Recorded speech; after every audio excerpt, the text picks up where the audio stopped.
Si vous vendez des produits non alimentaires sur la plateforme d'Amazon, dans l'e-commerce en général, en Union Européenne, et là on va parler uniquement d'Amazon, il y a quelques subtilités qui rentrent en compte à partir de décembre 2024. À l'heure où je tourne cette vidéo, on est en septembre 2024, donc là il y a un laps de temps qui nous permet de nous mettre en conformité parce qu'Amazon actuellement est en train de procéder à une campagne d'information pour que la plupart des vendeurs puissent être en conformité avec la nouvelle norme qui est la RSGP. Donc c'est la nouvelle réglementation sur la sécurité générale des produits. Dans cette vidéo, on va voir un petit peu tout ce qu'il faut savoir pour être en conformité avec ce que demande Amazon par rapport à la RSGP qui rentre en compte, parce que si vous ne faites pas d'action par rapport à ça, si vous ne donnez pas toutes les informations à Amazon, si vous avez actuellement des produits qui sont soumis à ça dans votre seller central, vos produits risquent d'être désactivés ou supprimés et ce serait fort dommage pour pouvoir développer son activité sur Amazon.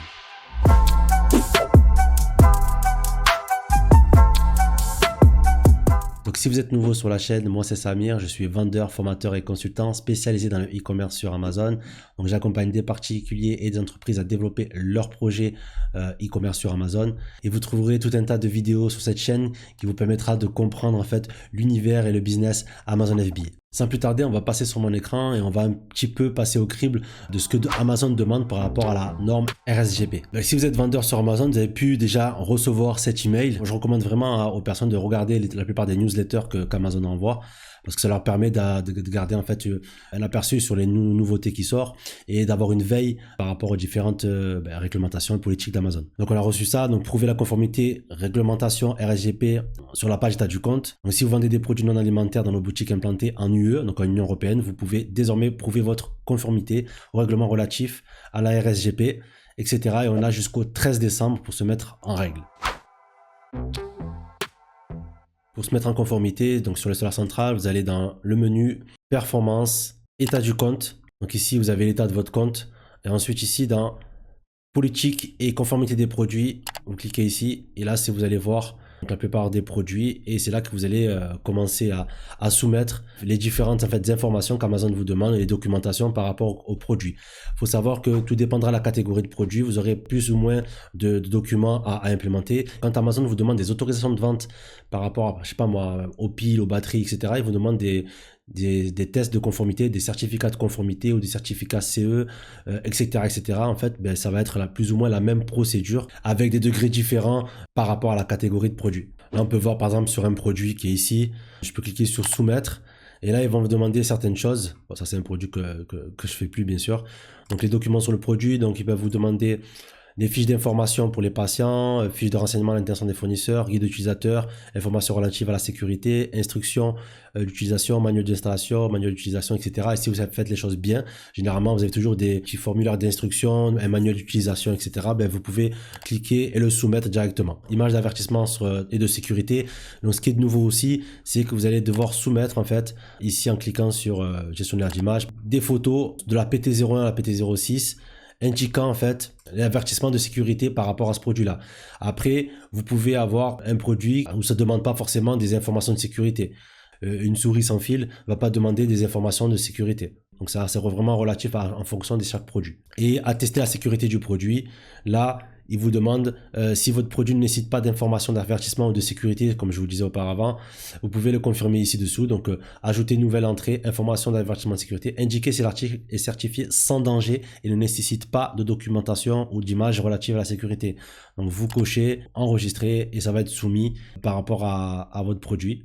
Et une fois que c'est fait, ce sera en état de soumission. Ce sera en cours de révision et après c'est Amazon qui va vérifier et valider la conformité par rapport à ce que vous avez transmis comme image, comme document ou comme information. Il faut savoir aussi qu'à un moment donné, ils vont vous demander les informations par rapport à votre fabricant. Et il faut savoir que pour être conforme en fait aux réglementations de la RSGP d'Amazon et de l'Union Européenne, il faudra 5 choses. Il faut premièrement désigner une personne responsable dans l'Union Européenne pour vos produits. Moi, ce que je vous recommande de faire, c'est vraiment d'aller, par exemple, dans des magasins physiques et voir les produits qui ressemblent à ce que vous voulez faire. Regardez le packaging des concurrents et de voir vraiment s'ils respectent en fait toutes les normes. Et généralement, les grosses marques respectent toutes les normes et les certifications. Et vous pouvez voir en fait qu'ils ont toujours l'adresse du fabricant, l'entreprise représentative en Union Européenne ou par exemple à UK, au Royaume-Uni, etc., etc. Ensuite, il faut étiqueter les produits avec les coordonnées du fabricant, de l'importateur et de la personne responsable. Troisièmement, il faudra soumettre les informations de la personne responsable et les avertissements de sécurité sur le seller central. On verra par la suite, je vais vous montrer, quand vous allez soumettre les informations, ils vont vous demander les informations par rapport aux représentants en Union européenne et du fabricant. En fait, tout ça va être affiché en fait directement plus tard sur votre fiche produit. Quatrièmement, afficher les informations de sécurité et les informations dans la langue du pays de vente. C'est-à-dire que si vous vendez en France, il faut que les informations, les avertissements de sécurité soient en français. Si vous vendez au Royaume-Uni, en anglais, en Allemagne, en allemand, en Italie, en italien, etc., etc. Ça, c'est très important. Et cinquièmement, il faut s'assurer que les produits respectent les exigences en termes de certification, réglementation sur les piles, batteries, etc. Tout dépendra des catégories de produits. Mais voilà, valide bien les certifications et les conformités par rapport aux normes européennes.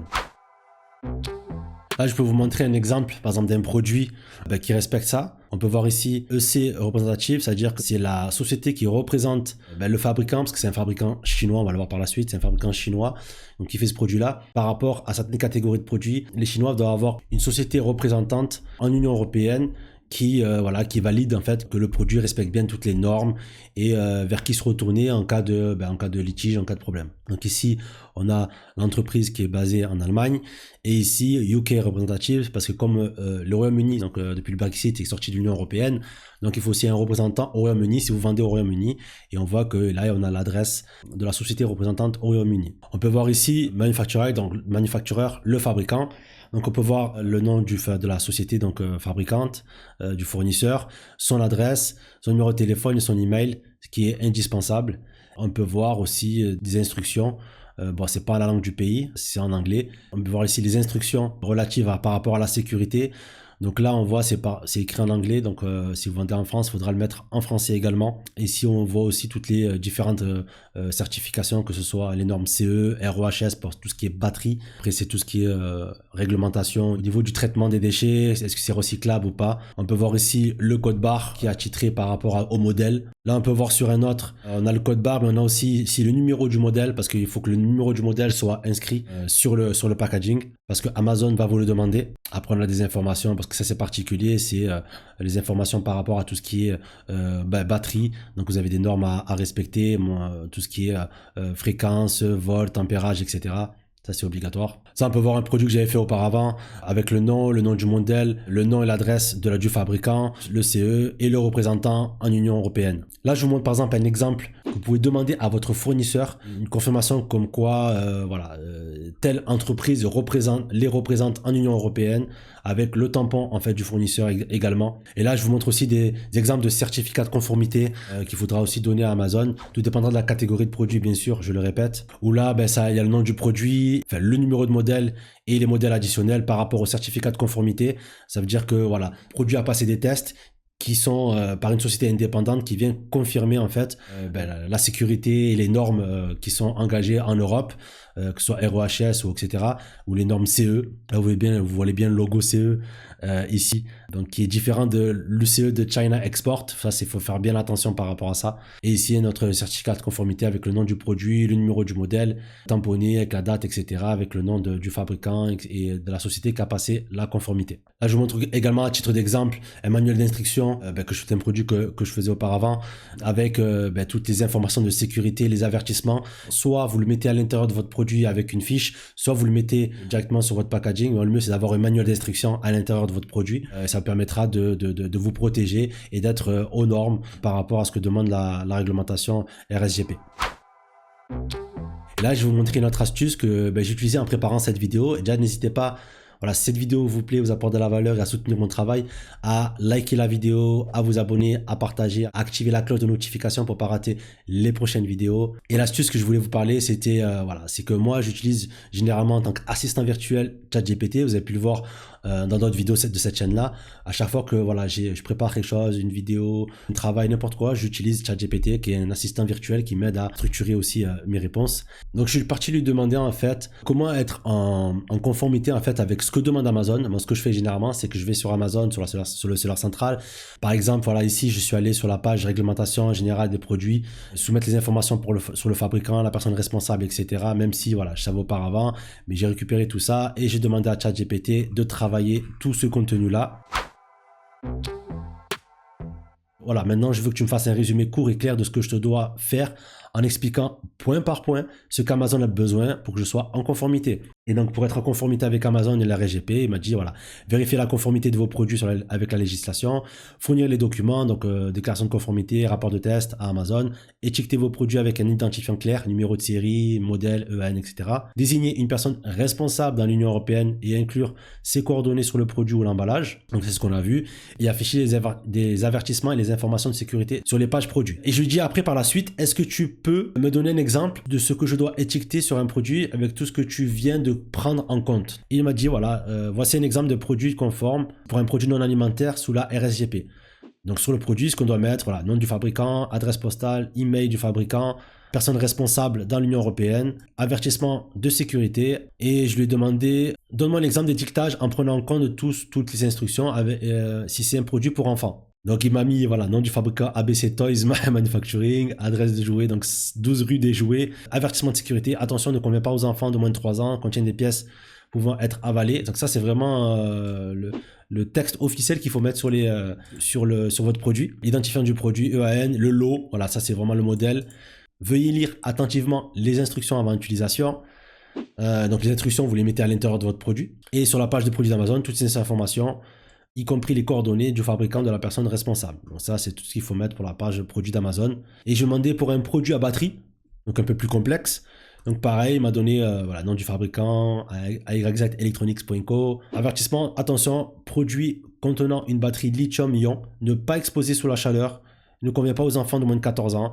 Voilà, le AN, donc le code barre du produit, ainsi que le numéro du lot. Instruction, ne pas ouvrir la batterie, utiliser uniquement le chargeur fourni et information du fabricant, personne responsable, avertissement et identifiant du produit. Donc avec ça déjà, vous pouvez travailler au niveau de votre produit, le mettre sur votre packaging, voilà, rédiger des instructions claires en langue du pays. Moi, je vous recommande d'aller voir vos concurrents, voir ce qu'ils font et faire plus ou moins la même chose.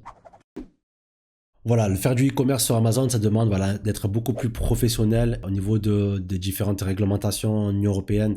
Il va falloir se tenir au courant. Donc, si vous êtes vendeur sur Amazon, d'être chef d'entreprise et tout chef d'entreprise doit être tenu au courant normalement de tout ce qui est réglementation, pas avoir de problème, de soucis par rapport à ça. Et généralement, Amazon, quand il y a de nouvelles réglementations, vous fait commence à communiquer quelques mois avant.